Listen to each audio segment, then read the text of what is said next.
DNA is often talked about as if it's an unchanging code carved into us and all living things. However, the more scientists are learning about genetics, the more they're learning this is not strictly the case. Research by scientists from Northwestern University in the U.S. has gotten closer to understanding how your childhood experiences, whether it's the absence of a parent or how much animal poop you were exposed to, can lead to genetic changes that are a risk factor for illnesses like dementia and cancers in later life. This field is known as epigenetics, the study of changes in gene expression that does not involve changes to the underlying DNA sequence.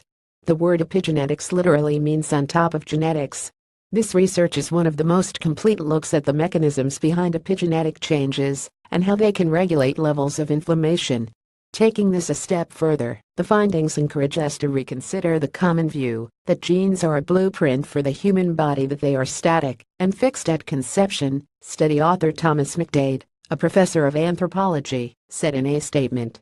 Their study, published earlier this summer in the journal Proceedings of the National Academy of Sciences, analyzed huge amounts of data about the lives of almost 500 children from the Philippines. They found that certain experiences, socioeconomic backgrounds, and environmental changes as a child can later spark different expressions of genes associated with inflammation, a huge risk factor for multiple diseases. They found how different nutritional, microbial, and psychosocial exposures as a kid can be used to predict DNA methylation, an epigenetic process, in 9 genes associated with the regulation of inflammation. These different childhood exposures that affected their epigenome included things such as how long they were breastfed, their exposure to animal poop, the season of birth, socioeconomic status of their family growing up, and parental absence.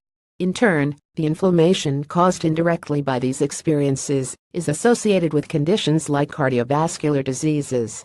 If we conceptualize the human genome as a dynamic substrate that embodies information from the environment to alter its structure and function, we can move beyond simplistic nature versus nurture and DNA as destiny metaphors that don't do justice to the complexity of human development, said McDade, also a faculty fellow with Northwestern's Institute for Policy Research.